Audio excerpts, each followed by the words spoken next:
Hey, strangers. Welcome to another episode of The Strange Sessions. As always, I am Krista, and the other half of this dynamic duo is Kurt. Hey, guys. How you doing, Kurt? Good. How are you? Awesome. Did you have a good Thanksgiving? It was nice. Yeah, what'd you do? Did you eat a lot of turkey? Went by my sister-in-law's aunt's house, Okay. and yes, I ate a lot, and it was amazing and good. I'm weird about Thanksgiving because Thanksgiving used to be my favorite holiday, and I used to love Thanksgiving, but now I feel like Black Friday's kind of ruined that because now it's just like all about Black Friday. Right. The ads are ridiculous. Yeah.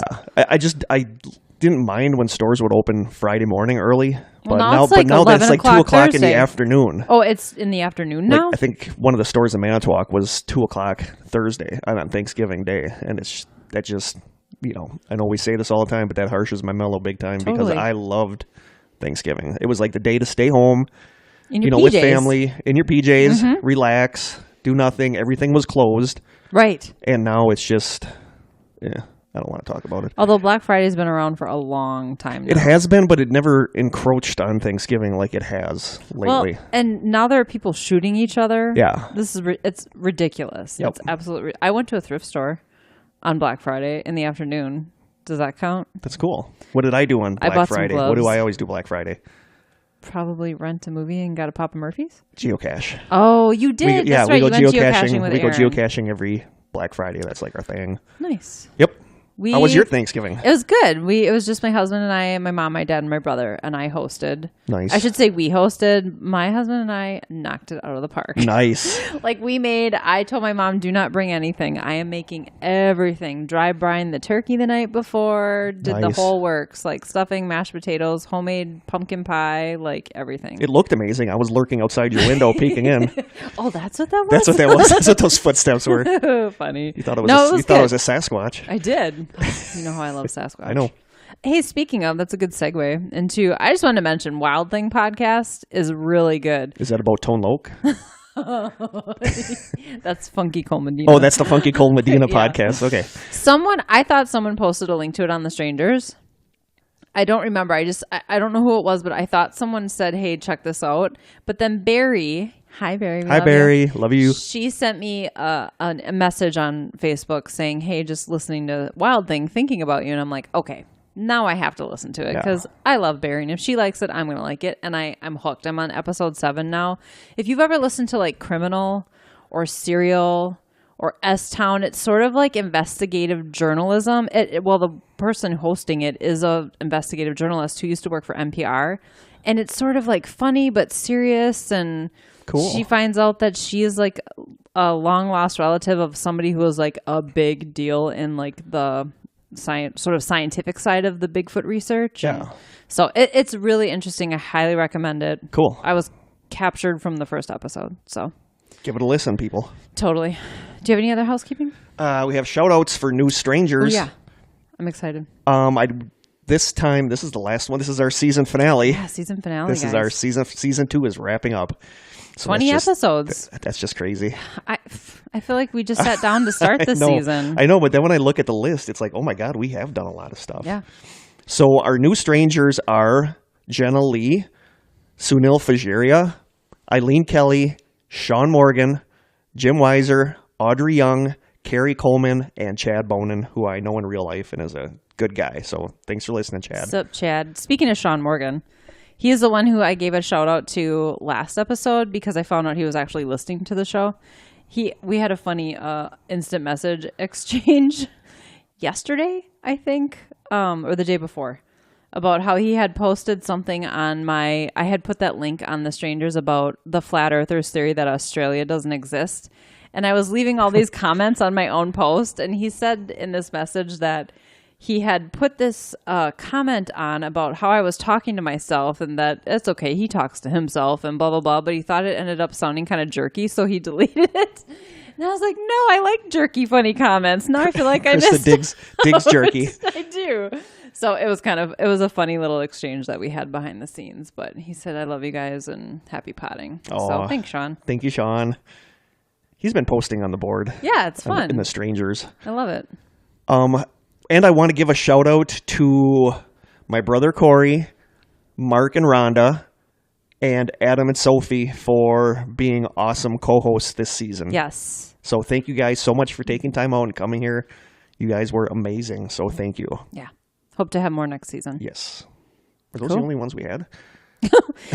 You're asking the wrong person. Yeah. Where's our intern that keeps notes on this stuff? We need an intern. I think that's it. Yeah, that's all we had. Joe didn't come on this season. I like I don't remember who it was, but now we have the thing in place for joining the Sean. Was it? Yes. It's the thing in place for joining the strangers where you have to answer 2 simple questions so we know that you actually listen to the podcast. Right. And one of the questions is, what do we say at the end of every episode? And then he said, we really need an intern or something like that. I said, yeah, we kind of do say that. And then he said, just kidding. Yeah, stay strange. we kind of do say that a lot. It's come up a lot lately.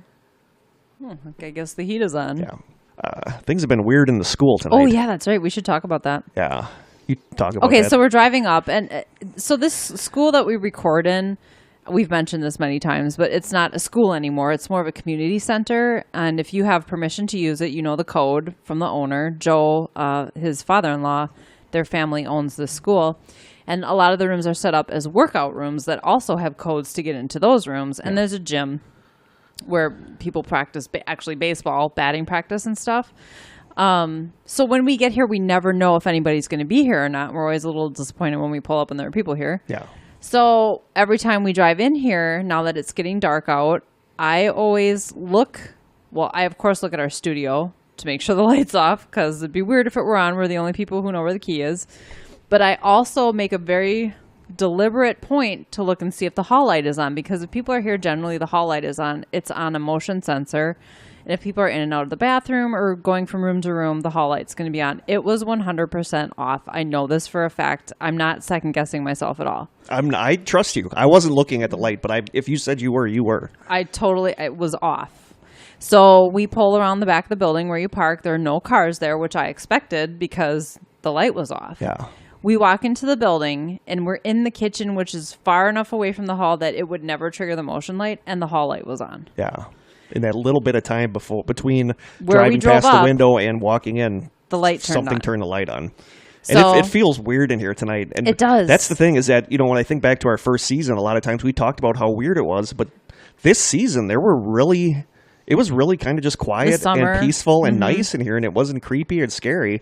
But all of a sudden tonight, there's that feeling again that there's something in here. Yeah, I do not feel like we are alone here tonight, for sure. So and we tested the motion light. I mean, we've used the bathroom since we've been here. The light has turned on and then off when we've exited the hall after a few minutes. I mean, it's not set on a long timer where it stays on for a half hour. Yeah. It shuts off within 2 minutes, I think. And being the big brave ghost hunters we are, we have the studio door locked and we have the door outside the studio locked. So because that's going to keep anything out. Yeah. It can't walk through walls. But it is weird in here tonight. I also don't really enjoy the windows here because there's an outside light here so you can kind of see, but that window to Kurt's left is completely dark. Somebody could be standing there and we'd have no idea. I'm always I'm facing the window out to the driveway, so if somebody comes in, I always see it. Yeah. Not that we're paranoid or anything. Yeah, exactly. Whew. All right. So now every time we open that door, we're going to be, oh God, is the light going to be on? So it's creepy in here tonight. I don't have a recorder. So. Yeah, I didn't bring a recorder either because it hasn't been weird in here. Now it's time to start. Do we have any other housekeeping? It's the season finale, of course. We will resume regular schedule after the holidays. Mm-hmm.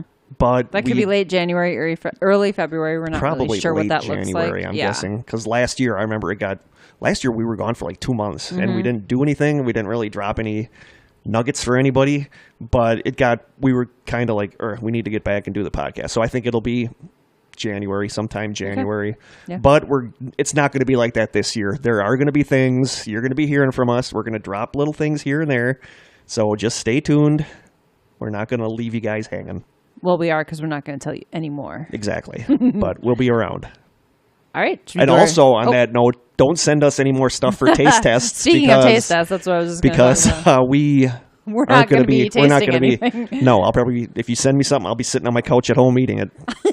So, unless you just want to support Kurt. I'll just do my own solo podcast. Yeah. Kurt sitting on the couch in his pajamas eating whatever you send him. Well, Narnia sits and watches. It'll be a video podcast, of course. Yeah, while Narnia sits there and paws at me because she wants some. And also for the first episode of the new season, which, like we said, will be into January, probably.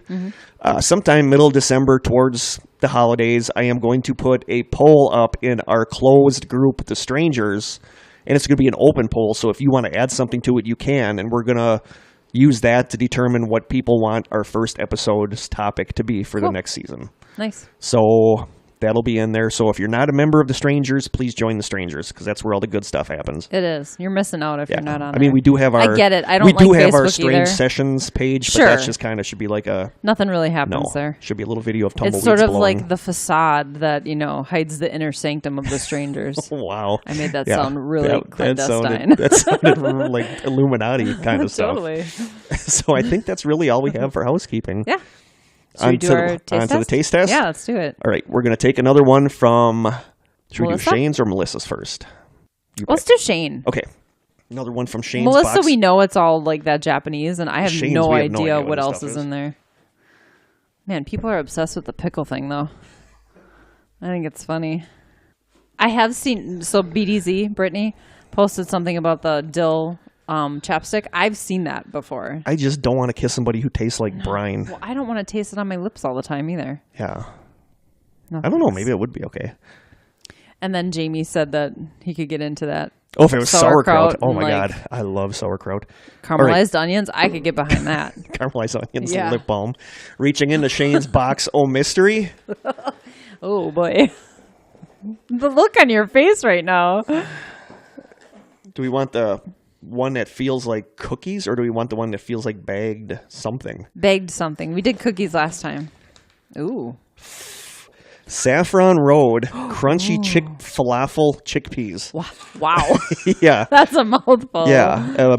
Is that the brand name? Saffron Road? Yep. A mixture of exotic. Erotic. Sorry, they're not erotic. Exotic chickpeas. A mixture. What would those even be shaped like? A mixture of exotic Middle Eastern spices like paprika and turmeric. Ooh, turmeric. Turmeric is very good for you. It's anti-inflammatory. It is. I actually take those FYI. tablets. Didn't we have a turmeric drink that we tried? Yeah. Way back when.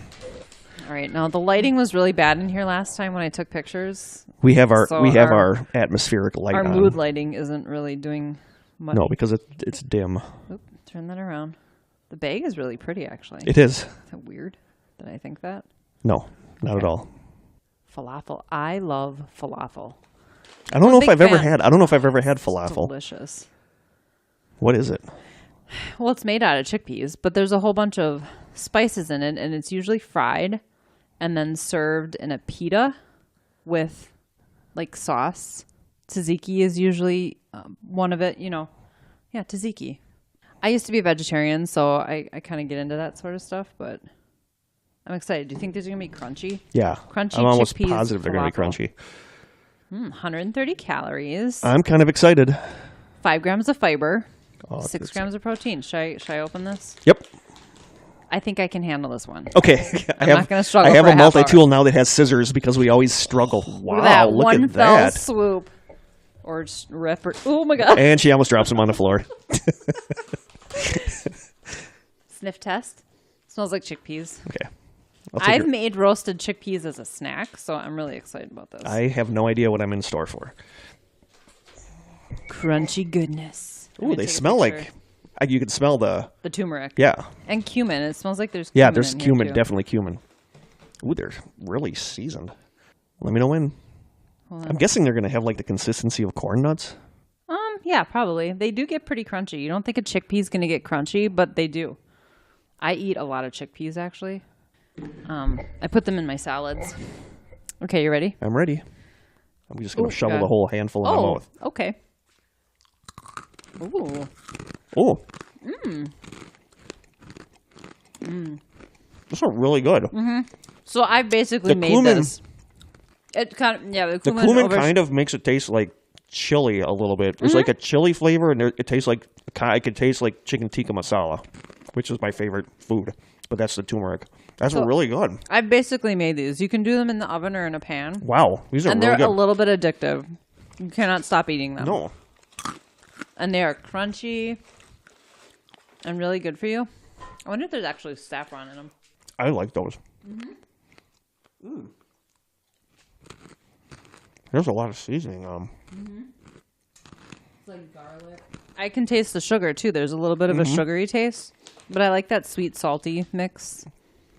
Organic chickpeas, expeller pressed canola, and or sunflower oil, seasoned with cane sugar, salt, spices.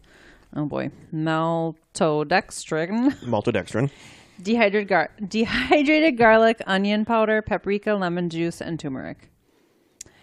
I mean, besides that maltodextrin thing, I don't know what that is, but everything else is something I know and can pronounce, except that one. It's really good. I like it. It's got a little spicy kick to it, but not enough to make me whine. You're not offended by it? I'm not offended by it. It didn't ruin my day. Ooh, it is crunchy. It is good. What do you think? What do you give it out of 10? I'm going to give it a 10 because I love this sort of thing, and I've made this myself. I would probably eat this whole bag if you let me. I'm going to give it a 9. All right. So, I mean, it's good. It is really good. Ooh, but it is a little spicy. I think he must care about us because this is a very healthy snack. Yeah. Thank you, Shane. Lots of fiber. So Oh, now boy. we'll try one of Melissa's. Okay, And this will perfect. be our last taste test item for the season. All right. It's been a good 2018. I'm just going to keep crunching. You want to pick something? Okay. Ooh. I get to put my hand in the mystery box. Uh-oh. Oh, no. Oh, no. What are we knowing? Crispy anchovy. Oh. Oh, wait. No. Eviscerated. Crispy anchovy dillies. Headless and no intestine. Well, at least we've got that going for us. Thank God they don't have the intestine. Oh, boy. I have a couple more chickpeas over here, so if this is disgusting, at Oh, least this. I'll have- Oh.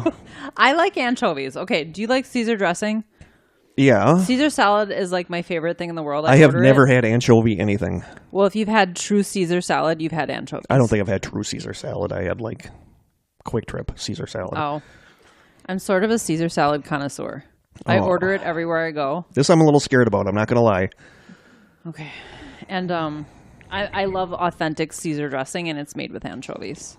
They just have kind of anchovies add more of a salty, briny bite rather than a fishy taste. But I'm scared about this one. I'm not going to lie. This one freaks me out. I can't get the bag open.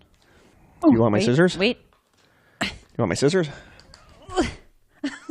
Yeah, you better have my I scissors. better use She just tore the corner off. Yeah, we need I don't to. think you can squeeze these out of here.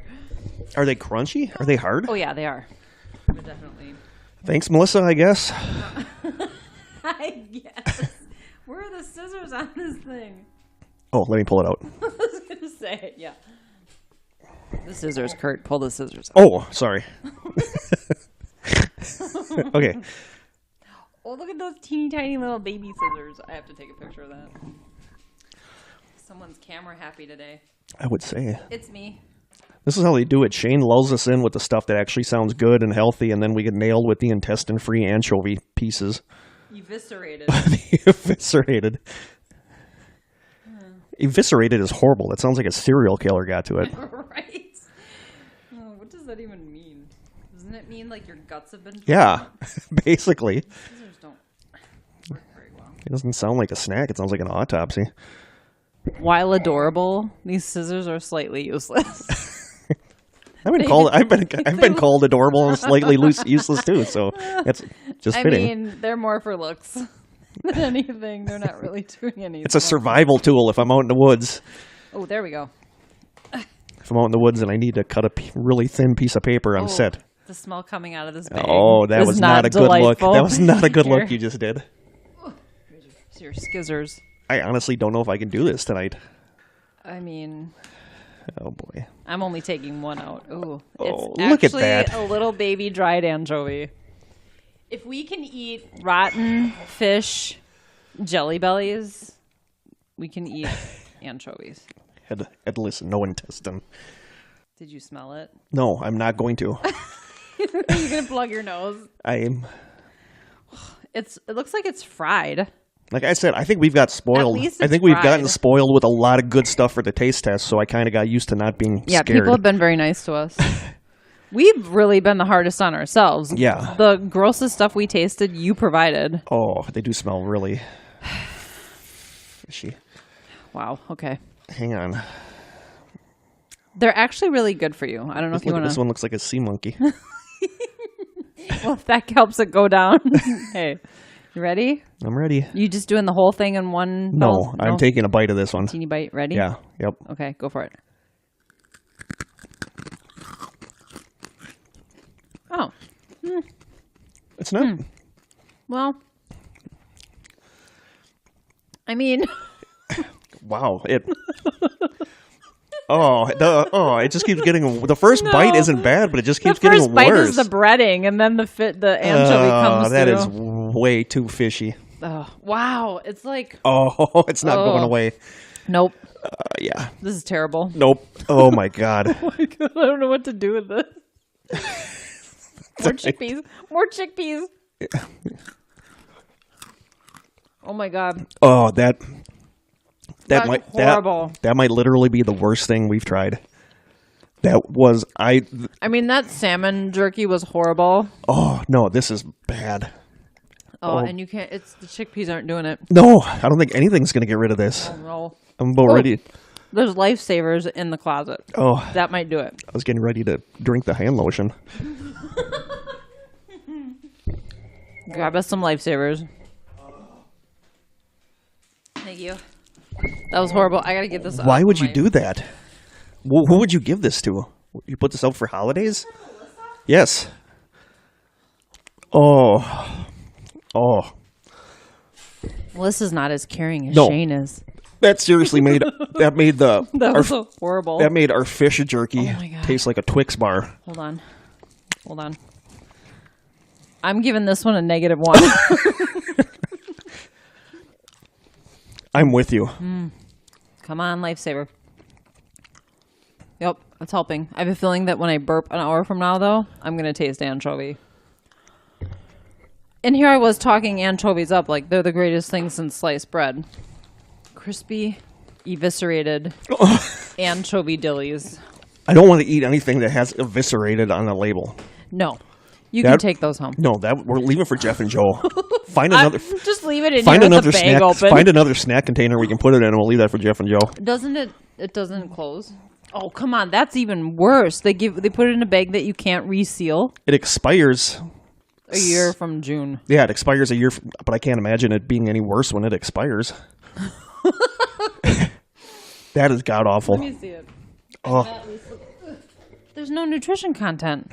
Oh, it's on the front and it's so small. That these minty lifesavers usually kill everything, and I can still taste that nastiness. It's better though. I have to know if there's at least some nutritional value. Oh, that was bad. Well, didn't it take a photo? Ooh. Okay. Oh, good Lord. So, Thanks. 200 calories per serving, but it doesn't say how many are in a serving. That's a lot of calories. 10 grams of fat, 10 sugars. Well, I sure as hell didn't taste any sugar. No. 17 grams of protein, though. That's a ton of protein, actually. I don't care. I'd rather eat 3 dozen eggs. Yeah, one I would too. That was disgusting. It's got a little bit of calcium and iron. Other than that, thank you, Melissa. Wow. You'll be removed from the strangers group. Just kidding. Thank you for the stuff you sent. Love you lots. I think people enjoy hearing us taste the gross stuff. That, in my opinion, was the worst thing we've had. Oh my God! At least that fish cake or the fish in oil, the codfish in oil. Oh, we yeah. could eat a little more of that. This I could just do that one bite, and I could not physically. No, and this is a small thing. There, I at least rolled it over. God. That needs to be put like in some kind of biohazard bag. That needs to be burned. And wow, I wouldn't even give that to my dog. No, and she'll eat anything. Yeah, she wouldn't even eat that. All right, on to the main topic. Holy cow! On with the show. This is it. Oh, that is just so bad. The Lifesaver's doing it for me. I can still taste it. Yeah. Okay, I'm gonna muddle through this. Just drink your coffee/caffee. Krista thought it was funny that when we got in the car after I went and got my coffee, I told her I got half coffee, half caffeine. No, you said half caffee. Did I? You said I got half coffee, half caffee. And I was like, what the hell is caffee? That's like a taffy coffee. I'm like, I want to try that. This episode was our contest where we drew your name and then you would get to pick what this episode was. And Wander was the winner. And he got back to me and said because he lives in Ohio, he wanted us to do a couple Ohio cryptids. So tonight's episode is about Ohio and the strange stuff that lives there. I'm actually really excited about this. Yeah, you will be. You know I like cryptids. You will be, so. yeah. So to start out, here are 5 interesting facts from Ohio. Okay. Ready? I'm ready. In an alley in Warren, Ohio, you will find the world's largest drumsticks. They were hand-carved out of 2 poplar logs, each 23 feet long and weighing a half ton. What? A drumstick? Drumsticks. These are just like novelty things. 2 drumsticks. Okay. 23 feet long and weighing a half ton. That's crazy. The alley they are displayed in is named after a famous drummer, and it's not Ringo. You want to know the first person that came to my mind, and Who? it's 100% not him. Who? Lars Ulrich from No, it's Metallica. not Lars. It's not Lars, but you're kind of barking up the right tree. Think of a modern drummer. He's really, really awesome, and he's one person that I would actually really like to meet in real life because he sounds really cool. Dang, there's so many options. Think. Can you give me a band? 2 bands. He's mostly known for 2 bands. Oh, is it Dave Grohl? Dave Grohl. I love Dave Grohl. The alley is called David Grohl Alley in honor of the Nirvana Foo Fighters musician who was born in Warren, Ohio. Nice. Warren Police Sergeant Joe O'Grady took a well-traveled but dirty alley, cleaned it up, and installed lights and security cameras. Artists from local art galleries painted the pavement, created graffiti-style murals of Dave Grohl, and plywood canvases of Grohl art were hung from the alley's walls. David Grohl Alley officially opened as an attraction on August 1st, 2009, and to everyone's utter surprise, Dave Grohl himself showed up at the dedication along with his mom, dad, and his stepmom. That's so cool. He played the Foo Fighters song My Hero on a guitar and dedicated it to Joe O'Grady, which is so cool. I just got the chills a little bit. I love Dave Grohl. I really do. I hear there's so many celebrities I wouldn't want to meet because He just seems like such a normal guy. yeah, he really does. He's a rock star. But He's such a great rock run-in star. that I've read for people have with him, just absolutely Super nice guy. Super nice guy. He sounds like a genuinely good person. And I think it's really interesting, just on a side note here, as somebody who, the drummer's often the sort of guy who's just in the background that never kind of speaks. Yeah. To see someone who went from that role to being like a really, I think, I say powerful because when he is in front of that microphone, he is like commanding. Yeah. He is such a presence as I love Foo the Fighters. front man. Foo Fighters are amazingly I saw good. them at Summerfest a long time ago, and it was, I'll never forget it. Yeah. So I just thought that was cool, and somebody put those drumsticks, the world's largest drumsticks, That's there. cool. So that's super cool. Nice. Fact number 2, and this is just, I picked these personally because you're going to know I love this one. Okay. There's New York style pizza and Chicago style pizza, but there's also I knew this was going to be about pizza. there's New York style pizza and Chicago style pizza, but there's also Ohio Valley or Steubenville style pizza.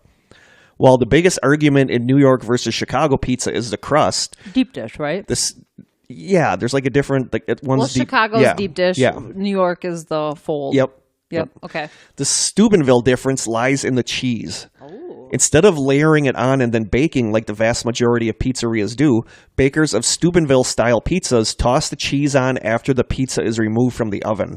According to one pizzeria owner, this method better preserves the flavor of the cheese.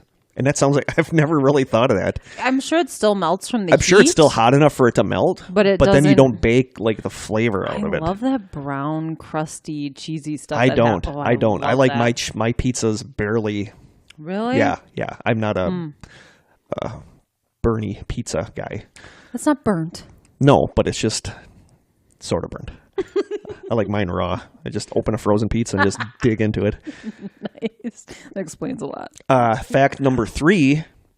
The highly acclaimed movie The Shawshank Redemption was shot at the abandoned Ohio State Reformatory in Mansfield, Ohio, and you can take tours of the facility. Which I did. someone I know has done that. Yes. Barry, yeah. Barry, that we always talk about. Barry, me, and Matt, ex-old member from our ghost hunting group, went there and did the overnight stay and everything, and it was amazing. It was so cool. And I know I've said this in other podcasts, but the only thing I'm annoyed about is that I did not watch Shawshank Redemption until after I went there. Oh, sure. Because I'm a big Stephen King fan. I love Stephen King, but his movies generally aren't. Oh, that's a good one, though. I know, but I didn't. Yeah, it's hit or miss. Yeah. That's a good one, though. So I got to see, like I said, I think in another podcast, I got to see the sewer tunnel that he crawled through at the end. They had that there, and they had like the warden's office and stuff. Mm-hmm. So it was just really cool seeing that, and that place is just amazing, and it's creepy. You saw a shadow person, didn't you? Or did Barry? No, we all did. We all saw a shadow person outside that cell that taps. Yeah. Saw something. Right. That was one of the only times that I legitimately saw something. Mm-hmm. So, yeah. I got crunch fine. Okay. I'm going to do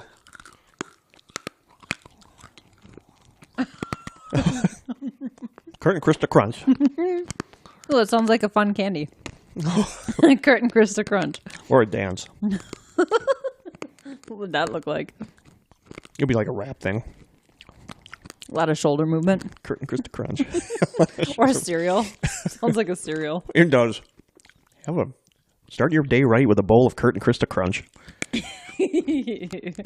Or a disease. It could be a disease too, I suppose. So yeah, of course I had to throw that fact in there because I was there. Yes. Fact number 4, and this is cool and I did not know this.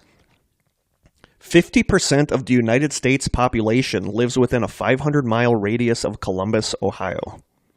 What? Yeah, because somebody had a map of it. Somebody had a map, and like Chicago is in there. Oh, we're in there. New York is in there. So 50% of the United States population lives within a 500-mile radius of Columbus, Ohio. A one-day drive trip to Columbus, Ohio. Never been there. I don't think I was either. I think I've gone past it, but I've never gone there. Okay. Last fact number 5, and this I heard about years ago. I think when I was a kid, I remember hearing about this. In 1896, members of the Charles B. Merchant family decided to spruce up their family plot in Marion Cemetery. The family erected a 5-foot-tall granite monument engraved with the family name. On top of this monument was placed an enormous 5,200-pound black granite sphere, which was polished once it was in place. The monument quickly became a popular attraction in the cemetery, but a few years later, people began to notice that there was something weird going on with that giant sphere. As hard as it was to believe, the 2.5-ton sphere appeared to be moving. The movement wasn't visible to the naked eye, but there was no denying that it was moving. There was an unpolished section of the sphere that rested on the platform, but the unpolished section began to slowly move up the side of the sphere. Concerned, the Merchant family hired workers who used a crane to lift the sphere and return it to its original position on the base of the monument. But as the years rolled on, it wasn't long before the unpolished portion of the sphere began slowly revolving out once more. Everyone seemed to have their own theory, which ranged from gravitational pull to stories of the monument being cursed or possessed. The sphere continues to move today, creeping along at an average of 2 inches a year. In fact, the unpolished portion is now fully exposed and is slowly making its way towards the top of the sphere. That's weird. Yeah, I remember reading that when I was a kid in like a ghost book or something like that. There probably are, but I didn't see it. But yeah, the pictures are out there. It's a sphere. It's a giant, huge sphere. So it's and it was placed on this pedestal, and for some reason, it's rotating. You know, maybe like the top part of the sphere weighs a little bit more, and every now and then it jostles just enough that it kind of turns a little bit. But I remember when I was a kid reading that in like weird spooky facts books or something like that. I feel like there's a natural explanation for that. Oh, I'm sure there is. I'm 100% sure there is. But it's still super interesting. It is. It's cool. Yep. So those are some Ohio facts that I thought were pretty interesting. Yeah, I like it. Ohio's neat. I've been through Ohio a bunch of times. I don't know if I've ever stayed in Ohio, but I've driven through it with friends driving, to New York and stuff like that. So it's a really cool state, but I never realized that it had like Bigfoot style cryptids. I feel like every state does. Yeah, but I just don't think about that, because I do. Yeah, I know you do. Ohio is bordered on one side by the Appalachian Mountains, which who knows what's wandering around there. A lot of people call that the Sasquatch superhighway because so many reports of Sasquatch type creatures exist around the Appalachian Mountains, the Appalachian Mountain Trail. So the southeastern area of Ohio features a large number of wooded areas within the Appalachian Plateau geography. Here, a great number of Bigfoot sightings and other strange sightings have been reported throughout the years. So here we go, sighting number 5, and this isn't really a cryptid, but there is a cryptid involved. It is the story of Helltown, Ohio. The area known as Helltown is located in the northern part of Summit County. Officially called Boston Mills, it was settled in 1806 and is the oldest village in Summit County. Construction projects brought settlers, and a railroad station installed in the 1880s made the town thrive. So when drivers or people passing by the town in the 80s and 90s came across an eerily abandoned town full of houses that were boarded up and covered with U.S. government no trespassing signs, both interest and rumors skyrocketed. People began to say that the town was just gone. It was like an X-Files where the town just disappeared. Mm-hmm. And people believe that the government closed the town for some nefarious reason. Okay. So there were a lot of rumors going around about it. Legends about Helltown began to pop up. Several paranormal television shows have discussed Helltown and its legends. These legends included the following. The town's church, called the Mother of Sorrows, was actually run by a satanic cult. The main evidence for this is that the outside of the church does have several upside-down crosses built onto it. It sounds like something out of Silent Hill. Yeah, if you look at the picture. Is that what that picture was? Yeah, that's what the picture of the church is. I'm looking. It was pretty creepy, actually. And one of the windows is, like, boarded up. Yeah. So is this, like, it must be a recent Yeah, it's a recent picture. Color. But a lot of people say because the church has upside-down crosses on it, that they believe that there was a satanic cult that ran that church. Maybe it was just bad construction and they just sort of swung upside down. But that's one of the things you always come across is satanic church and the rumor of satanic cults in the town. Okay. There are lots of ghost stories that emanate from the town's scary cemetery, which is actually a really pretty church. It is. Which is said to be terrifying and the home of a ghost who sits on a bench and stares out into space. The trees in the cemetery are also said to move from location to location. This was supposedly done by members of a satanic cult in order to protect the cult's secrets. I don't understand that. There's a satanic cult just running amok in this place. They're moving, basically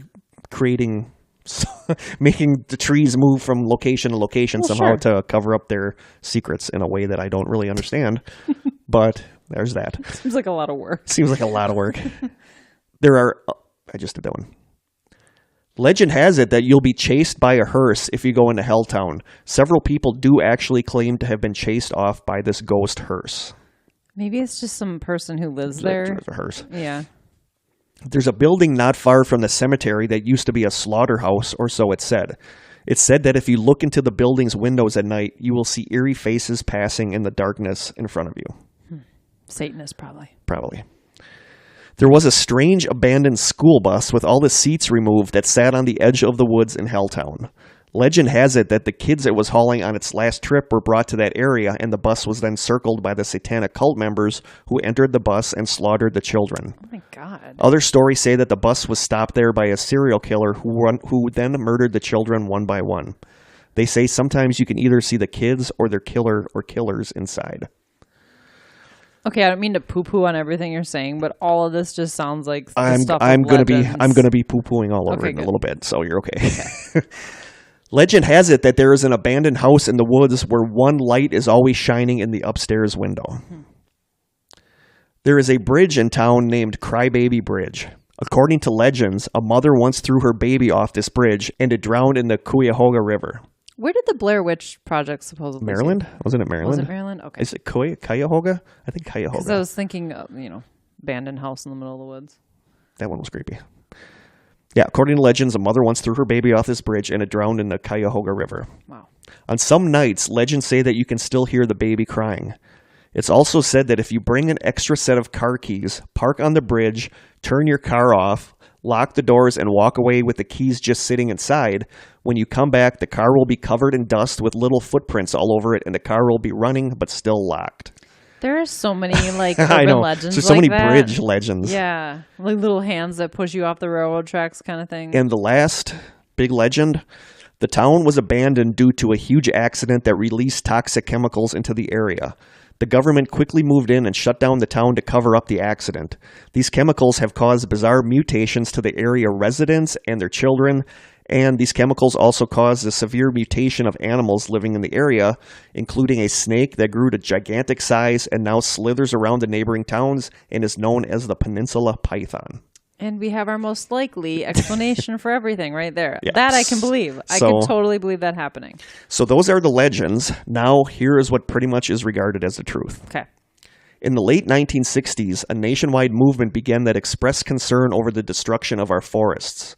In response, President Ford signed legislation in 1974 that enabled the National Park Service to purchase land and use it to create national parks.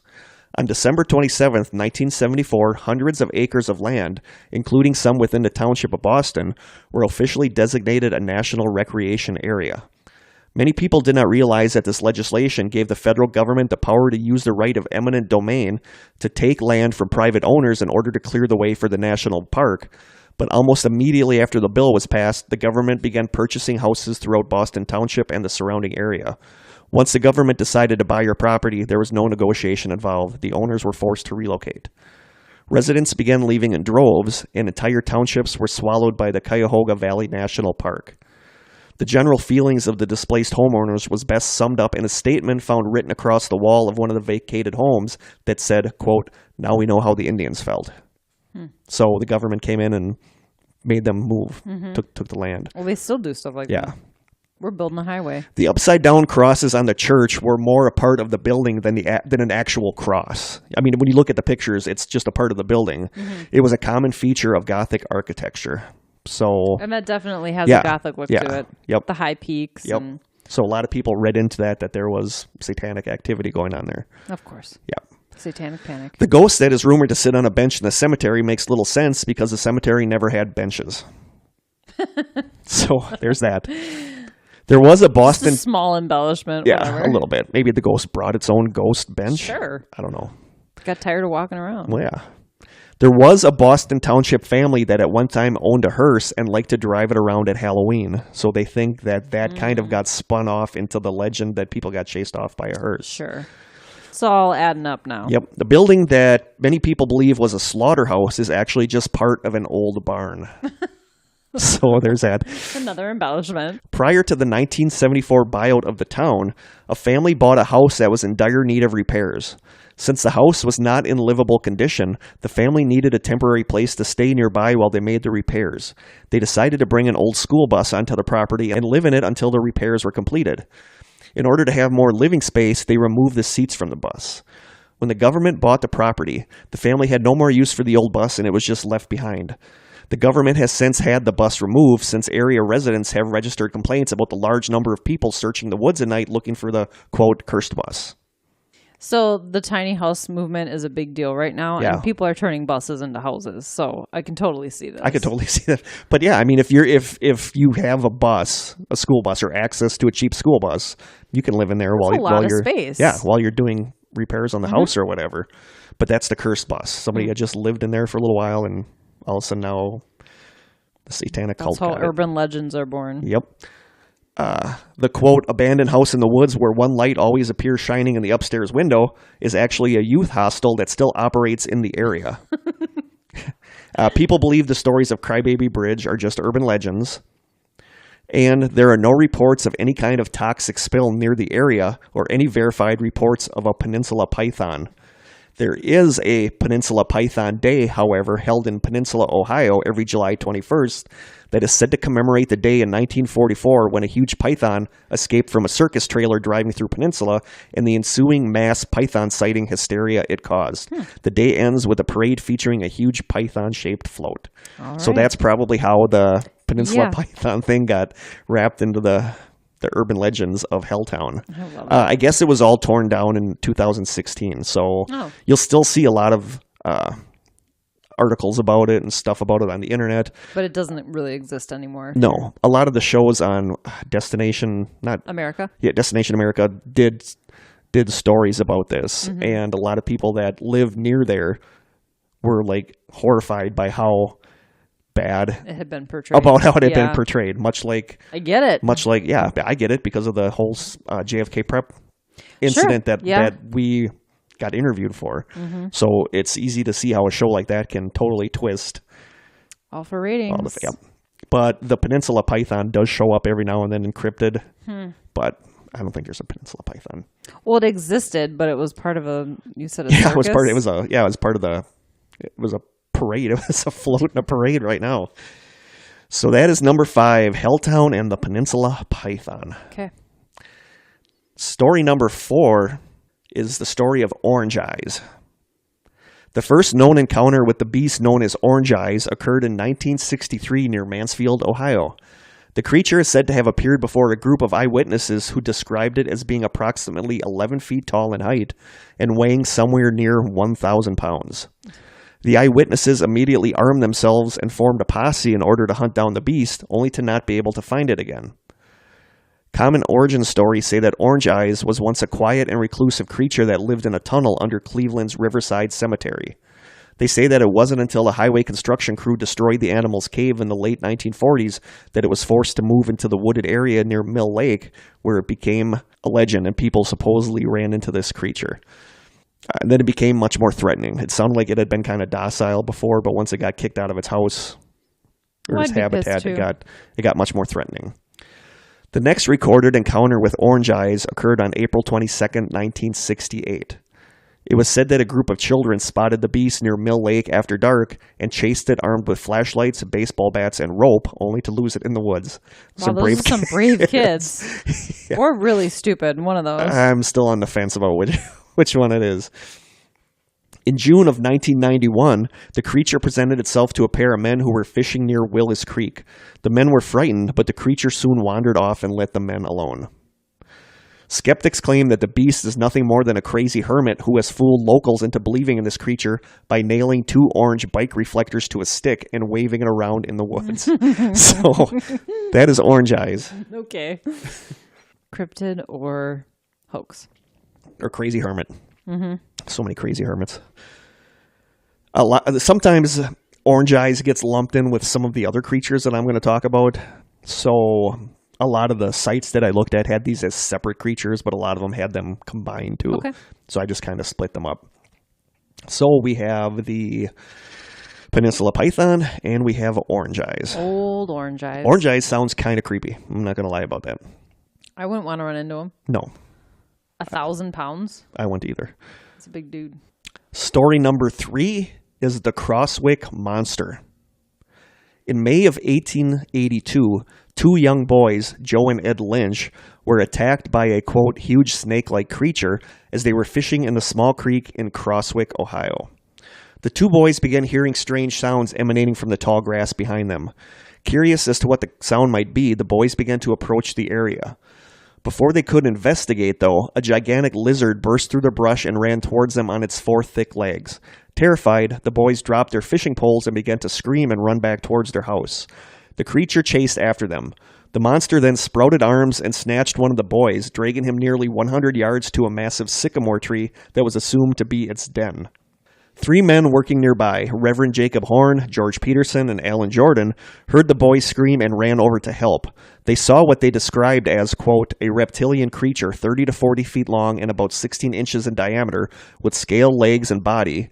The head, which was the same thickness as the body, was split by a large mouth with fangs and a forked tongue. When the men reached the creature, it was still holding one of the boys and heading towards a huge sycamore tree with a hole in its trunk. They charged the monster, and the monster dropped the boy and crawled into the tree. The 3 men rounded up a group of more than 60 residents to destroy the beast. Armed with axes, clubs, pitchforks, and well-trained hunting dogs, the group marched towards the tree. Soon after arriving, the men started to chop at the tree with their axes in order to get the creature out. With the dogs growling and barking at the creature they knew was within, the men anxiously waited for the beast to show itself. Thinking the creature would try to escape from the large hole at the bottom of the tree, the group was taken by surprise when the reptile leaped towards the ground from a hole on top of the tree. After hitting the ground, the creature stood upright on its hind legs, balanced itself with its tail, and awkwardly took off away from the group. So it actually had limbs. Yeah. Some members of the group, obviously shocked and frightened by the appearance of the beast, dove out of the way and allowed the creature to make its escape. Others, not quick to be scared, chased after the monster without a second thought. The group chased the beast for nearly a mile over fences, through streams, up hills, and around trees. Eventually, though, the creature managed to escape its pursuers by charging headfirst into a hole surrounded by large rocks on the hillside. Members of the group, along with their dogs, surrounded the entrance to the hole and waited for the creature to once again emerge. Believing this was the only way in and out of the hole, the men kept watch. but it appeared as if there was another unknown exit from the hole as the creature never emerged. No one knows how it escaped, but it was later seen a couple more times at Shaker's Swamp near Lebanon and Caesars Creek.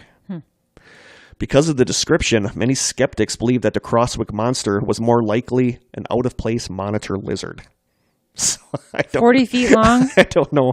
I can't imagine these 60 men mistaking a monitor 16 lizard. inches in diameter? Yeah, that's what it said. That's what it said. This one was interesting. When did this happen? Like what year? In the 1882. Okay. But there were a lot of accounts of this. So, I mean, this sounds legit, but I don't know. Also sounds made up. It does. It does. But I don't think it was an out-of-place monitor lizard. No. So, I don't know. Who knows? I think there's stuff living out in the woods that we've never seen and we don't know exists. So, can't poo-poo on everything. No, I agree. As someone who... And if this is legit and that many people did see this, that's a lot of eyewitnesses. I don't know if, like the monitor lizard thing, unless it was like a mass hysteria thing where the guys were so freaked out. I mean, monitor lizards get big. Not that big. But not big enough to, I think, drag a kid not in 40 its feet long. teeth. No. That's like a 2-story, that's like a 3... a story is usually 10 feet, probably. I think so. So that's like a 4-story building. Yeah. But it's just hard with so many of these that take place in the 1800s and stuff because it can be like a game of telephone where things get changed. Totally. And things get embellished. It could have been a monitor lizard that it ended up spinning off into this tale of these guys chasing this thing. So that's one of the reasons why I like more recent sightings, even with shaky, bad fuzzy phone footage. But yep, that is the tale of the Crosswick monster. All right. Story number 2 is the Loveland frogmen. Ooh, frogmen. I've never heard of frogmen before. It's more reptiles. Okay. The Loveland frogmen or Loveland lizards. There's definitely like more of a reptilian vibe going on in Ohio. Or like, froggy. There's not, I haven't heard, well, I guess old Orange Eyes could have been some kind of Bigfoot, but... Orange Eyes, when we get to number 1, that's the one that kind of gets lumped in with Orange Eyes a lot. There were a couple like sea monster type things like Nessie. There was one in Lake Erie, but I just stuck with like the cryptids like this. Okay. The Loveland frogmen or Loveland lizards. The story of these unique creatures begins in May of 1955 on the lonely stretch of road that runs along the Miami River in Claremont County, Ohio, just on the outskirts of a small town known as Loveland, Ohio. At approximately 3:30 a.m., an unnamed businessman claimed to have witnessed 3 bipedal quasi-reptilian entities congregating by the side of the road. The man pulled his car to the curb and observed these creatures for what he estimated to be about 3 minutes. During this time, he noticed that these strange beings stood around 4 feet tall, were covered with leathery skin, and had webbed hands and feet. 4 feet tall. Yeah. Okay. Their most distinguishing characteristic, however, was their distinctly frog-like heads, which the man claimed bore deep wrinkles where their hair should have been. Just as the man was about to leave, one of the creatures suddenly held what the man could only describe as a magic wand above its head. The man claimed further that sparks spewed out of the end of this wand, and the article said he left post-haste. Post-haste. Yeah. I was just going to ask, what year did this happen? 55. 55. Yeah. Post-haste. When you have a frogman waving around a magic wand shooting sparks out of it, I would leave post-haste as well. Absolutely. At about 1 o'clock a.m. on March 3rd, 1972, nearly 17 years after the first report, a police officer, who understandably chose to remain anonymous, was traveling along Riverside Road heading towards Loveland when he saw something that would forever change his life. The officer claimed that he was driving slowly due to the substantial amount of ice on the road when he saw what looked like a wounded dog by the curb. Suddenly, the animal darted out in front of the cruiser, forcing the officer to slam on his brakes in order to avoid colliding with the creature. Once the police cruiser came to a halt, its headlights fell upon the prone animal. At this point, the officer saw that the creature appeared to be a 4-foot-tall frog person.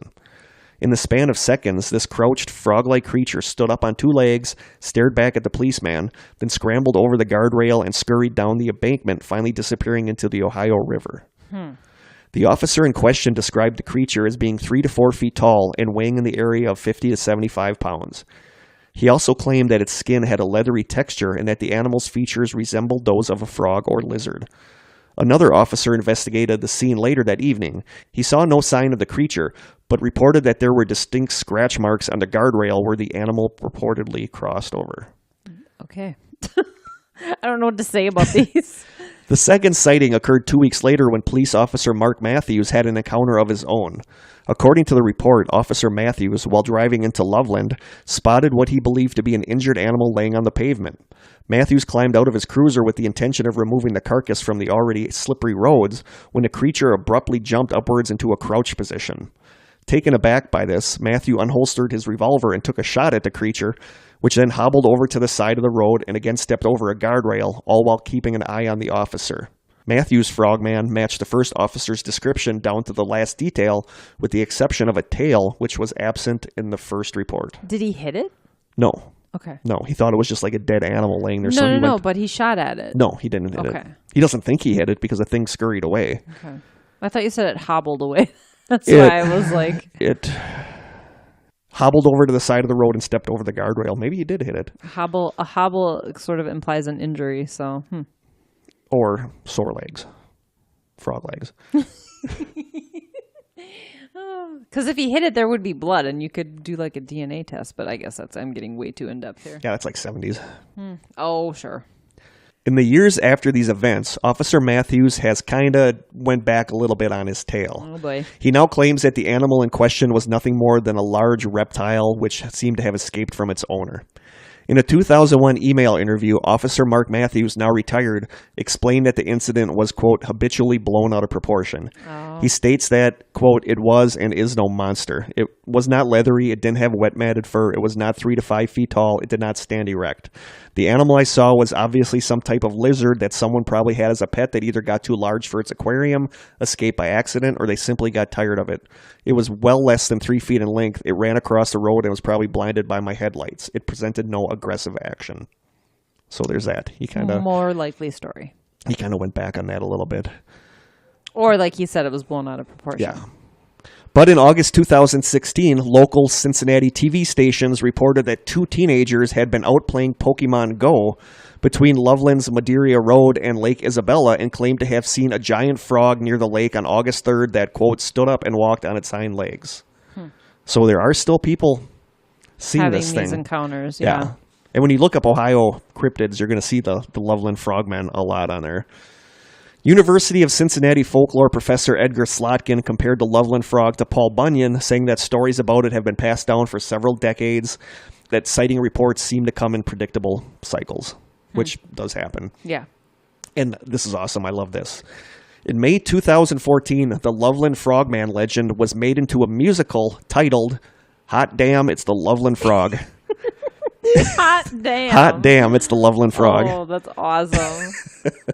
I can't imagine what the music is like. I didn't even think to look that up. Now I'm going to have to YouTube that. Hell yeah. But Hot damn. Hot damn, it's the Loveland Frog. All right. That's what I would say if I saw one. Next season, it's going to be Hot Damn, It's Strange Sessions with Kurt and Krista. Yep. The musical. We should do a musical episode. Sure. Where we sing everything. Just the whole thing. Like the Buffy musical episode. I didn't see that one. I knew you were a big Buffy fan. It was so good. I am a hardcore Buffy the Vampire Slayer fan. And that brings us to number 1, the big Ohio cryptid. And this is one that Wander specifically mentioned in his email to me. That is the Ohio Grassman. Grassman.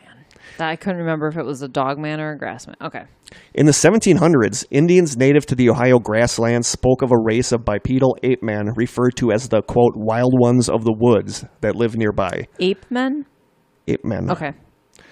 The Indians would leave out food for the creatures in an effort to keep peace. Many Grassmen... Grassmen? Many Grassmen sightings include more than one Grassman, and is reported that mothers have been seen with grass babies, which is cute. They sound adorable. It's really cute. In the 1860s, sightings of a similar hairy biped were carried... Am I saying biped right? Yes. Is it biped? Mm-hmm. Okay. In the 1860s, sightings of a similar hairy biped were made close to the Ohio River. The hominid had apparently tried to throw a man out of his carriage, but retreated when his daughter, riding as a passenger, threw several stones at it. That's just a weird mental picture. Yeah. There are two theories about where the name the Grassman comes from. The first theory states that it gets its name from the small teepee-like living structures or nests that it builds out of tall grass. The second theory is that it's believed the beast allegedly only eats wheat and other tall grasses. So it's a vegan cryptid. Some researchers theorize that the Bigfoot population in more agricultural areas of Ohio may have adapted to consuming cereal crops. This would make sense, as planted crops would provide an easy source of food for an enterprising Sasquatch. They would really be into Kurt and Krista Crunch then. They would. I mean, who wouldn't want Kurt and Krista Crunch with eviscerated anchovies? Oh, I wouldn't. No. In 1942, the Ohio... This is where the main stuff starts. In 1942, the Ohio Historical Society listed Cedar Bog as a nature preserve, the first of its kind in Ohio. Shortly after Cedar Bog was opened, locals began whispering about a large ape-like creature sighted frequently around the bog, and in particular near Woodburn Road, a county road that ran parallel to the bog. Sometime after, the area near where a creature was spotted was enclosed with a large metal fence topped with barbed wire. Some thought the new fence was installed to protect the bog to keep people out. Others, however, felt it was installed for a more sinister purpose, to keep something in. The locals' fears grew a few years later when a group of teenagers mysteriously disappeared while on a camping trip near the bog.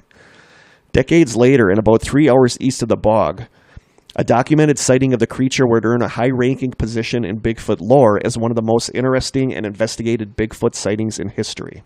And this was actually, a lot of times researching this, I came across a creature called the Minerva Monster. Mm-hmm. I've heard of that. And one called the Ohio Grassman, but they're interchangeable. Synonymous? They're the same thing. Okay. Yep.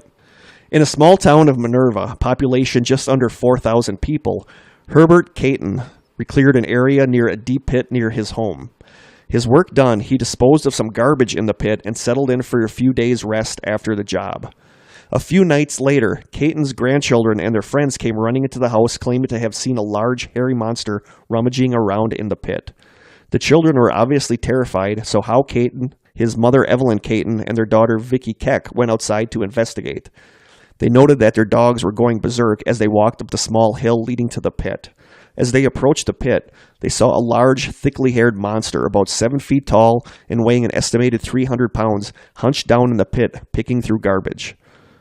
The freaked-out family quickly headed back to the house. A few days later, Evelyn Caton saw the creature again picking through the garbage in the pit. She noted that the creature was bipedal, walking on 2 legs, and had long hair covering its face. The creature's hair was thick, and although she could not make out any of its facial features, she recalled seeing no visible neck. Again, her dogs went wild, tugging to get free of the chains that kept them bound to a nearby tree. Usually dogs want to flee in those situations. Yeah, yep. And there's some, just preparing you, there's some bad dog stuff coming up. No. Days after the Can I cover my ears? Or Days after the second sighting, the family found one of their German Shepherd dogs dead with a broken neck. German Shepherd. The dog's collar was found next to the dead dog, which was still attached to the chain. The other German Shepherd, named Missy, appeared in an addled state. The Catons observed that Missy continued acting strangely for weeks after the incident, and out of character, she dug a huge 8-foot hole in the ground.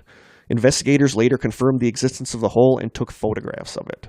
I mean, 8 feet deep is a That's ridiculously That's ridiculously large. deep. So, I don't know. Wow. But apparently that's what their dog Missy did.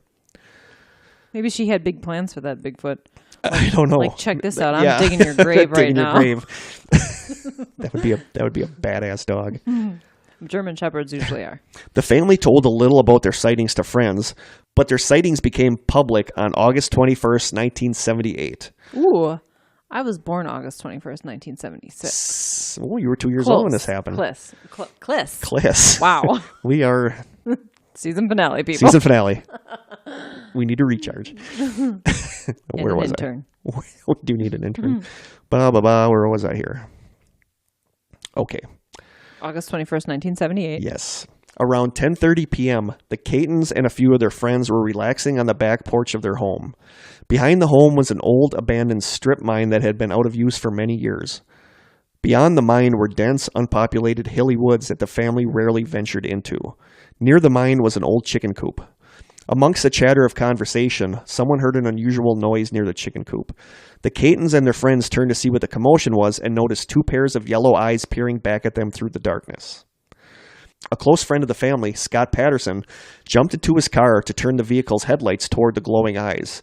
As he inched the car forward to better illuminate the pair of eyes, the lights revealed a huge hairy creature which had seemed to step in front of 2 feline-like creatures as if to protect them. The witnesses would later describe the creature as well over 7 feet tall with black and brown matted hair that covered its head and face. The creature turned its attention to the idling automobile and began running towards it. Yuck. That would be... I would back up so damn fast. Yeah. Seeing the creature quickly closing in on them, the witnesses ran into the home while Patterson tumbled from the car and joined the fleeing party. Inside the home, the frightened witnesses, some of the women bursting into tears, called the Stark County Sheriff's Department. While they huddled inside waiting for the authorities to arrive, the creature was peering through the kitchen window illuminated by the back porch light. Patterson grabbed a loaded .22 caliber pistol, while Evelyn snatched a .22 caliber rifle and began loading it. They noted that despite aiming their weapons at the creature, it stood by the window for about 10 minutes, showing no fear of the guns. Nobody shot at the creature, but all of them were careful to keep it within their gun sights. One of the people said, quote, "It didn't seem like it wanted to bother anyone. It was just curious. We all felt that it wanted to be friends." I don't know about that. Yeah. I don't know. Sheriff James Shannon noted that the family's terror seemed genuine and everyone's description of the incident matched perfectly. Officer Shannon did not suspect a hoax. The family and friends had definitely seen something, but he could find no rational explanation for what they had seen. Shannon searched around the home and noticed an alarming strong stench near the kitchen window, which he described as an ammonia, sulfur, rotten egg smell. Mm-hmm. Additional deputies were called in and searched the area on horseback and in 4-wheel drive jeeps. During their 6-hour search, they found unusual footprints in the woods behind the home. Measuring 14 to 16 inches long, law enforcement wrote them off as bear footprints. When Miss Caton asked if she thought the creature could have been a bear, she responded, quote, "No, not unless they mutated." Regardless of the official conclusion, years later, Shannon would call the investigation, quote, "the most bizarre investigation of his 30-year law enforcement career." And family friend Patterson, who was skeptical of the original sightings, admitted to reporters that he was now a believer. Yeah, you get one chasing you in your car. Yeah, you're gonna be that does it. You're going to be a believer. But it just wanted to be friends. I don't know who said it. I saw that in a couple different reports. It's like, who said it charged the house? It just wanted to be friends. It just wanted a hug. Yeah. A really aggressive, violent hug. On August 22nd, 1978, at around 9 o'clock p.m., Mrs. Mary Ackerman, daughter of Evelyn Caton, drove to the Caton home to pick up her daughter and a friend.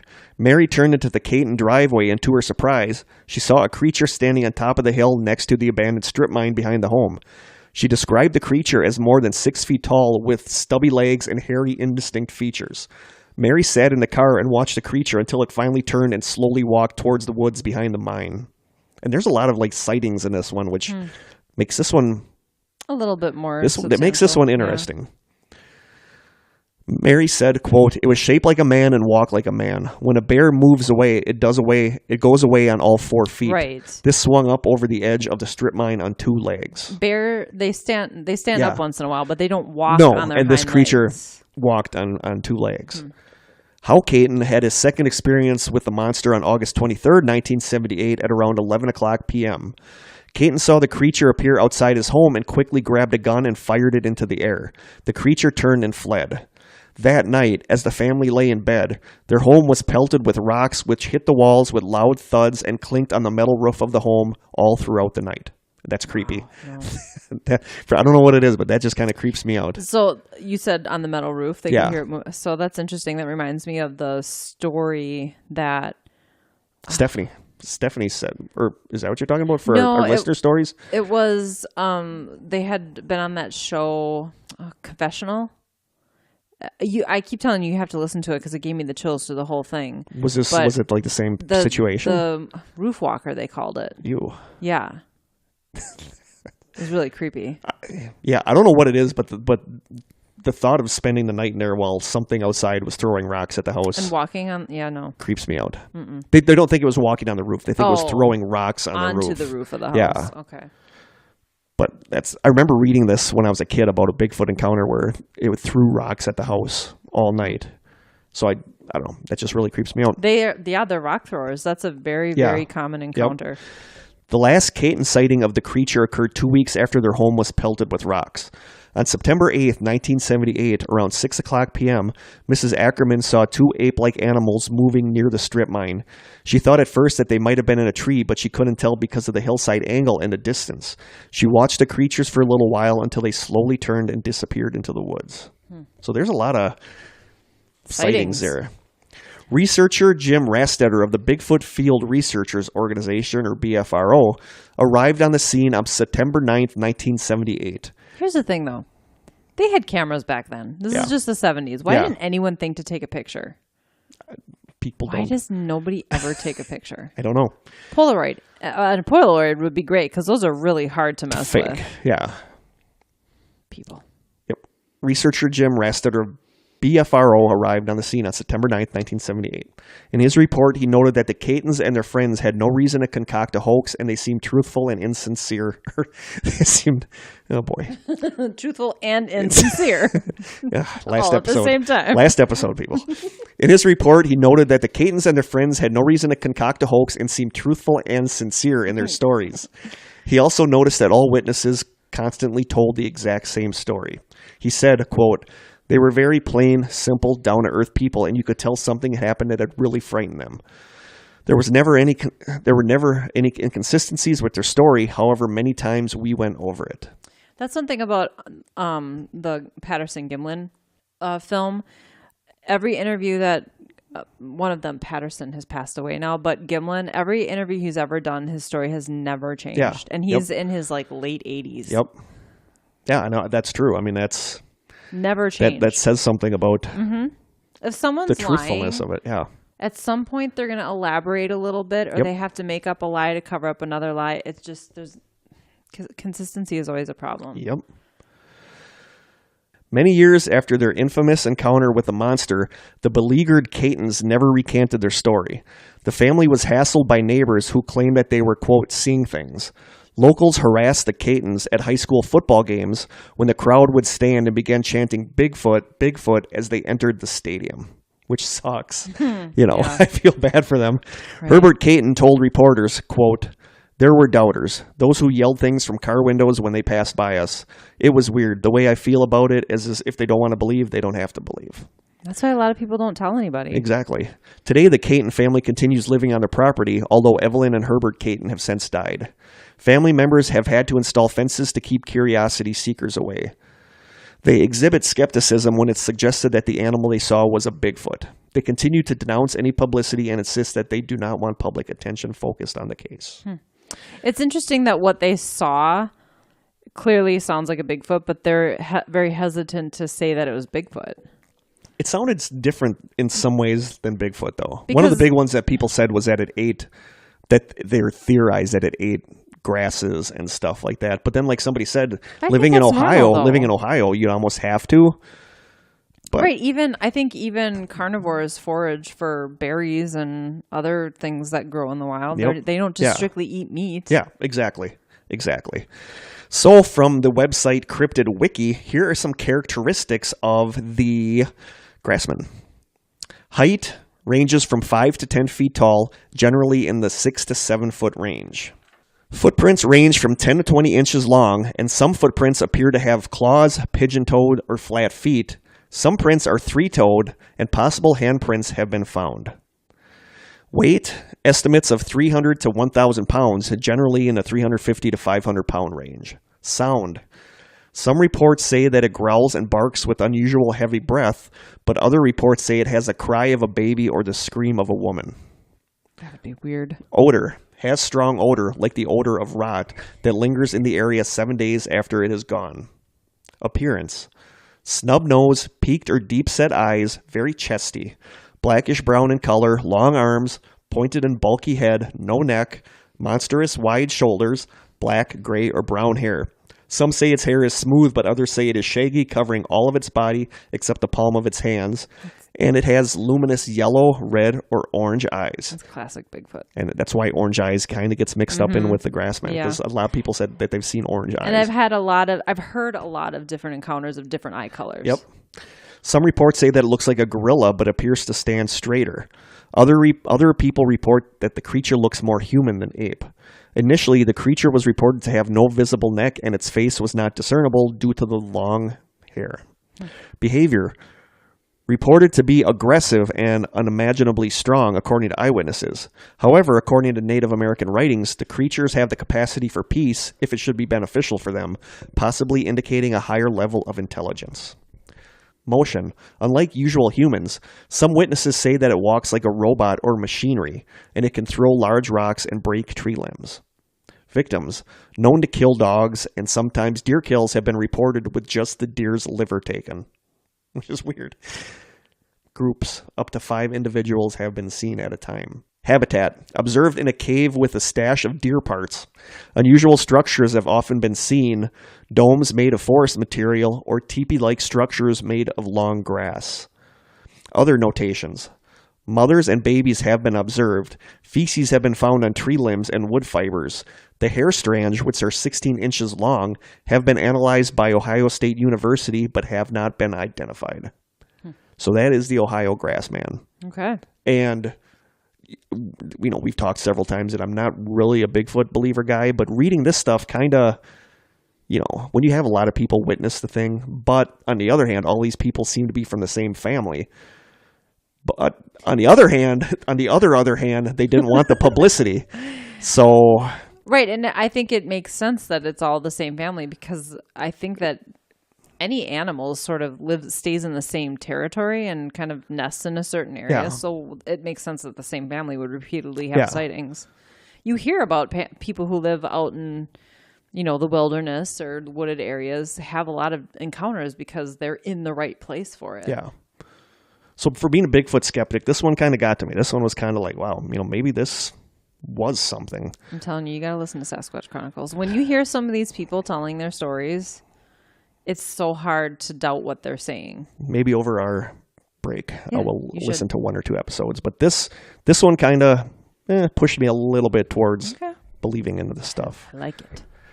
And finally, the first recording of a, quote, moan howl known to have been captured in 1994 by Matt Moneymaker of the BFRO is the first known recording of a possible Bigfoot vocalization. There's been earlier sounds where people have recorded sounds, but this was the first known like howl, like a cry of a possible Bigfoot. Mm-hmm. The howl has never been identified as a known species. So I have the MP3 here of what is known as the Ohio howl. This is so cool. I've heard this so many times. It's really cool. So here we go.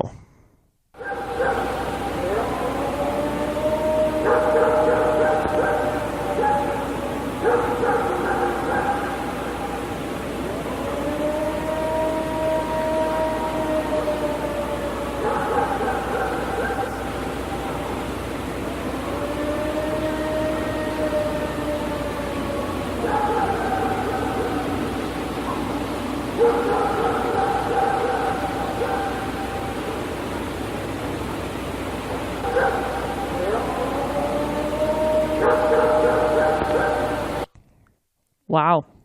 Yeah. That was something else.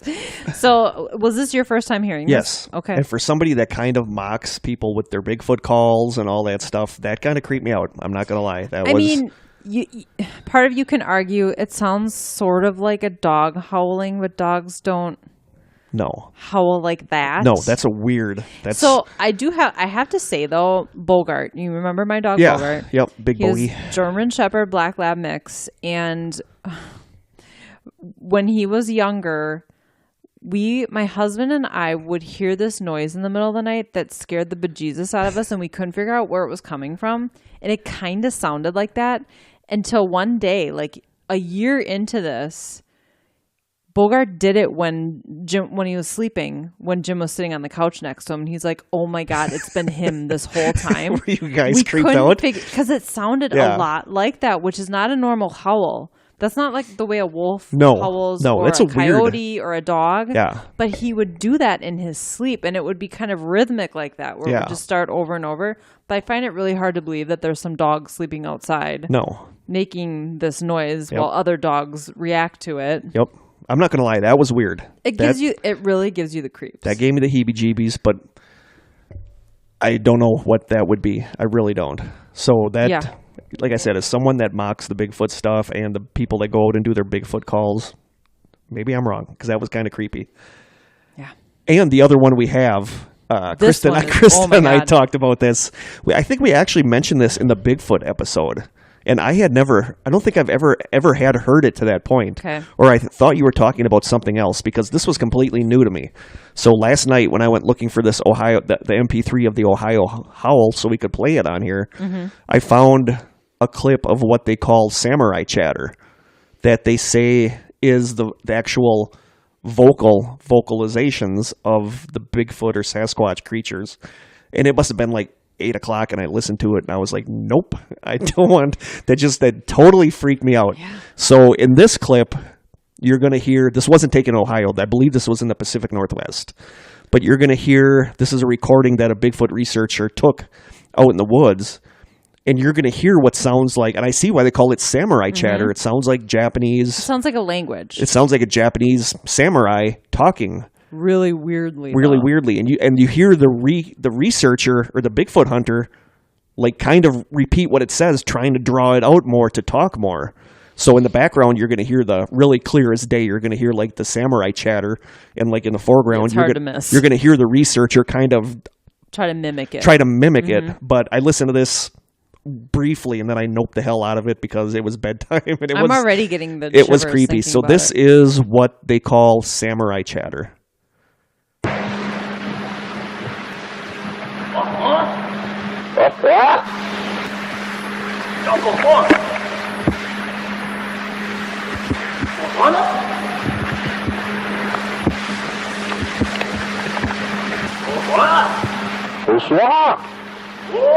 Right there, I just seen movement right through there. So that's samurai chatter. And you can see where the samurai comparison comes That's from. just weird.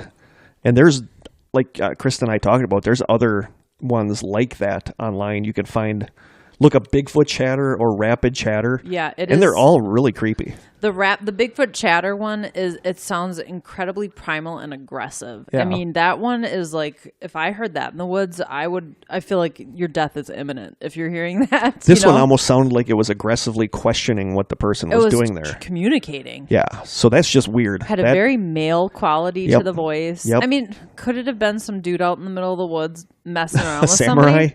I don't know. I think you could do that though with your voice. You don't even have to say any don't know. actual language. I think it adds validity a little bit that you can hear the researcher hearing it and like responding to it. It was weird. But- he had some guts, dude. Yeah, I'm not gonna lie. That creeped me out, and that was weird. So I would not be calling back to whatever that was. So I don't know what to make of that, but that is samurai chatter. Yeah, very interesting. Wow. So there you go. There are some Ohio things for you. That's a rabbit hole you can fall down easily too. Oh, Bigfoot Start vocalizations and chatter. Oh, Yeah. man. So It's creepy. I don't know. I don't know what to make of that, So intriguing. and it's creepy. Yeah. We don't ever want to hear that here at the No, school. we don't. We're still hearing weird things here. Yeah, I've been hearing weird noises coming from the hall, but it's very cold outside and the heat is on, and that's probably the clinks and clacks I'm hearing out there. So there are some Ohio legends and cryptids for you. Yeah, very cool. It was a cool suggestion. It was. It really was. And Krista and I talked about that. Maybe we could start doing this for every state, getting a couple cryptids or haunted locations from every state and just do a state as an episode. Yeah. So maybe that's something we will do in the future. And contests, whoever wins Yep. will pick their We state. do their state. So thank you, Wander. That was a good suggestion because I Love didn't it. know what the winner was going to pick. So that was pleasantly awesome. And I got to learn a bunch of stuff, which was cool. And I got to hear Bigfoot vocalization. Yeah. which So I'm always excited there's about. your Ohio Howl and Samurai Chatter. Chatter. We will end season 2 on that. I love just it. for you. So now on to our last listener questions for the season. Exciting. So we'll have time for 1, possibly 2. We will see. Let's just do 2. It's the Okay. final episode for the Yeah. season. We will do 2. Our first listener question is, what are your guiltiest pleasures? Ooh. Guilty pleasure. So that thing that you just love to do, but you're embarrassed to admit that you do. Like for some people, it's keeping up with the Kardashians. That's like a guilty pleasure. I'm not one of those people, by the way. I have watched it. Let's see, a guilty pleasure. Gilmore Girls. That's not. I don't know if I would say that's a guilty pleasure. But it's that thing that I watch I've seen the show from all 7 seasons from start to finish, probably 4 times, and I will continue to watch it. It's my feel-good show. It's my guilty pleasure. I don't know, but it's not. I'm not embarrassed to admit that. Isn't that what a guilty pleasure is? It's that's something that you kind of. It's hard to admit to other people that you do. What is yours? Reality shows. Oh, like we've talked Keeping about up this. With the Kardashians. We've talked about this. I love Big Brother. Nikki, my friend that listens to the podcast, she comes over and we watch Big Brother. We watch Survivor. Big Brother and Survivor are my 2 big ones that I love. But that's one of those things where I don't really want to tell people I watch them because I just realized what mine is. Yeah, so mine is reality shows like Big Brother and Survivor. Mine's more seasonal. It's Hallmark Christmas movies. Oh, are you serious? 100. I will watch every one that I can get my hands on. They all have the same plot. They all end up the same way. It's 2 people. They're so cheesy. It's 2 people who meet, butt heads, secretly like each other. There's a misunderstanding at some point, but then they come back together, and in the end, everybody's happy, and it's buttoned up like a cute little package, and it's all happy. And it's Christmas. It just happens to be Christmas. And I absolutely hate them because Lifetime has them all the time now, and Unsolved Mysteries isn't on in the morning for me to watch. Well, there's 2 Hallmark channels now because they didn't have enough networks for all their Christmas movies. That's horrible. I am in heaven. Horrible. Heaven. No. Up TV, which is what also plays Gilmore Girls, also has Christmas movies on right now. That's my guilty pleasure. I admit it. Yep. After binging on horror movies for a month, you have to watch movies the Hallmark. Where it's nothing but feel good and it always ends up happy. It's kind of a nice break. And I love Christmas, so okay. So yours is that. Mine is cheesy reality shows like Big Brother and Survivor. Mm-hmm. Very good. Wow, it's so bad. I never really sat through a whole one, so maybe sometime I should sit through one. You've watched them all. Some are worse than others, but and we got one more question. This will be our last question for season 2. Hey guys, love your podcast. Thank you, mystery person. Mm-hmm. My question is, how long would the 2 of you last in a zombie apocalypse? Okay. I can tell you the deciding factor right now. Are they the really slow zombies or are they those 28 days later zombies? Exactly, because if it's the fast ones, I'm a goner. How fast can you run, Kurt? If you run slower than me, then I might make it. Not. You just got to run faster than the person next to you. Exactly. That's all it is. Exactly. If they're the fast-running zombies, I seriously don't think I would last very long. No, absolutely not. But if we're talking like Walking Dead-style zombies... I could last years. I think I could last years, too. And I think a lot of people don't think that of me. I think that I would last a long time because... It's about smarts, not It is about smarts. But I think a lot of people would bet against me. I wouldn't bet against you. Well, thank you. You're welcome. What I've thought about this watching The Walking Dead is like, what skills do I have to give to a community? Because they just in the last episode they were letting some new people in and they said, well, what can you offer? Mm-hmm. And I don't have any skills. Krista and I could do a podcast. Yeah, we could make witty conversation. Yeah. I mean. I think where I would be okay in like a zombie apocalypse society, like a community, is some kind of interpersonal person. Like interpersonal person, like talking with people and a liaison of sorts. A liaison, or I don't want to say a therapist, but somebody sort of. I think my dealing with people skills are really good, but as far as like handiwork. No. I'm a really good cook, so I could turn vegetables and whatnot into edible food. Not that vegetables aren't edible without being cooked, but I could whip anything you give me into a good meal. I guess that's a skill because not a lot of people can cook. No, not at all. Well, I'm not saying not a lot of people, but there are a lot of people who can't cook. That's probably a more accurate statement. But if they're the slow-moving zombies, we're set. Oh yeah, we're fine. If they're the fast-moving, crazy flailing zombies. Yeah, no, I don't want Unless that. I can Unless we have like a really hold up secure some- like a location, school? like the school, like right here is I where think we'll we'd be okay here. we'll still have the leftover nasty anchovy things we could survive on, I There's guess. chocolate in the closet, though. But That'll be good. I think I would last a good long time, Yeah. but I don't know what I would have to offer a zombie community. Well, it would just be, maybe it's just me and you. And if I ended up dying, I don't think it would be a zombie. I think I would trust the wrong person because I trust. You're way too trusting. I'm way too trusting. And I'm super paranoid, so I'd be here to watch out for you. Well, thank you. See, we got this. We're good. We're a team. We're good. We're We are surviving good. this apocalypse. We will broadcast strange sessions from the zombie apocalypse. Yes. Although I don't know how people will listen to it. They'll find a way. Yeah, they'll find Someone a will way. get a generator going, and Yep. We got this. We're set. Yep. Yep. We're in there like swimwear. Okay. Never heard that one. So that wraps up season 2. I love it. I can't believe that it's over. No, I can't really either. Can't. I mean, we I feel like started we just recording this. started. Yeah, we started recording the season when it was freezing cold out, and now we're ending it back when it's freezing cold Freezing out. cold. Yep. So, like we said several times, we're going to be around. Oh, I want to say that while we were recording this episode, we got a very nice Facebook message. We put our cute Snapchat picture up with the ears and the glasses. But underneath it, the first person to respond was Jim Weiser, who I gave a shout out to at the beginning of the episode that just joined the Strangers. And he wrote, I'm a truck driver, so I have a lot of time to listen to podcasts. You guys are quickly becoming one of my favorites. I can't wait for the next season. Don't make us wait too long. Aw. Which is super sweet. So That thank you, just made Jim. me smile. And we promise we are going to make this as painless as possible. Yeah. You know, and then the question comes up, do we need to do a break?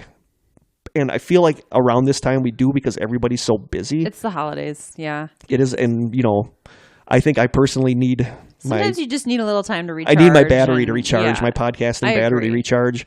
I'm already working on topics for next season. So we're looking at that. But we're telling you right now, once again, we are going to be around. We're going to be dropping little surprises on you guys.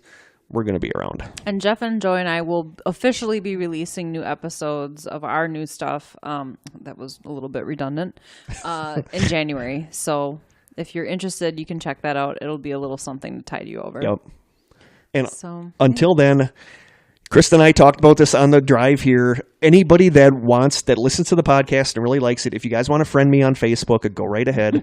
Kurt Konechny, Konecny. You guys are going to find me. Krista's a little more closed than I am. She doesn't generally. I'm just like, I don't know. I'm a little weird about that, I guess. I'm happy to interact with everybody on our Facebook page, but I literally have like 100 friends on Facebook. I'm not one of those people I literally have 100 friends. Hundreds. And I'm very weird about who I'm friends with because I'm just kind of more private that way. I mean, I talk about stuff on here, but I'm also try to remain a little bit kind of anonymous too. Like, Yeah. I don't like to give a lot of details about myself. But I mean, if you're a name that I recognize from liking the Strange Sessions or being in the Strangers, I'll friend you. I'll accept your friend request in a second. I may or That's I may why not. I'm going to die in a zombie apocalypse because I'm going to trust the wrong person. And Yeah, I'm very selective. Don't be offended if you friend me and I don't accept it. I'm just saying. I'll accept it. Just a forewarning. I'll accept it as long as you're okay with seeing pictures of whatever food I'm eating or And Narnia. or Lots of Narnia, Narnia pictures. or geocaching. And that's the thing. I don't post much anyway. So even if I were your friend, you'd be bored. I mean, I don't post as much as I used to really on Facebook. Mm-hmm. You know, every now and then I do. I'm very active in the Facebook group for the Strangers. Yeah, but that's about it. And you guys are great in that group. You guys keep it going. Yeah. I feel like over Thanksgiving, I kind of slacked from being in there a lot because I was kind of busy doing stuff here It's and the there. holidays. So it's Even the group holidays. was kind of quiet too. Yeah, It's just the way it is. So that's kind of one of the reasons that we kind of take a little break over the holidays so everybody can get their stuff done. Plus, I'm not going to lie, it kind of makes you wait and appreciate the podcast a little more when we do come back. Absence makes the heart grow fonder. Exactly. So obviously we're on Facebook, but we're also on Instagram and Twitter, and we love the iTunes ratings. So if you find that you love our podcast and want other people to know about it, a rating on iTunes will accomplish that for us. So we really appreciate everybody who's done that so far. And Kurt is going to give you our P.O. box right now. Yes, because we desperately want postcards from you guys. Postcards up the wazoo. We'll Yes, take as many please as you can send us postcards. We have our love 'em. little board on the wall with our pictures that Dash drew for us Yep. and our postcards, and we want to get a bigger one. I would love to have a whole wall covered in postcards Yes. from our listeners. So please send us a postcard if you get a chance. Just want to know where you're from and Just want It's just a fun souvenir Just for want to us. hear hey from you. Yeah. So our address to send the postcards to is The Strange Sessions, P.O. Box 434, Manitowoc, Wisconsin, 54221-0434. So please drop us a postcard. No more snacks because we're good with snacks for a little while. Yeah, let's wait till 2019 for that. Yeah. And I don't know what else. No, I think that's it. So just thank been a you good guys season, so yeah. much once again for everything. I think we had a huge jump in strangers on the Facebook page this season. So we did. It's I really think cool. I think we hit 100 strangers this season, I think and now so, we're up too. to like 171 or I 172. think we're over 180 actually. Wow. Yeah. So thank you guys. I mean, you guys are the reason we do this. Yeah. We We know. know that many more people are listening than are on the Yeah. strangers group. And Yep. that's so cool too. I mean, if you're not on social media, we appreciate every single person. We appreciate it more than that you listens. Yeah. If I had the money and the power, I would travel the world and I would find every one of you guys and hug the stuffing out of you. Krista, probably not so much. Sounds like a threat. Wow. I'm gonna find you. Sending you a virtual I have a certain hug. set of skills. I'm gonna hug the stuffing out of you. certain set of particular skills. I have a or something. particular Yeah. set of skills. There you go. There you go. Oh boy. So thank Took you a turn. guys so much for listening. We will be back. You will be hearing from us sooner than you think. Mm-hmm. So, Until next year. oh wow, that's just so weird. It is. So from the old school media studio, from Krista and I, be safe, be happy, and until next year, stay strange.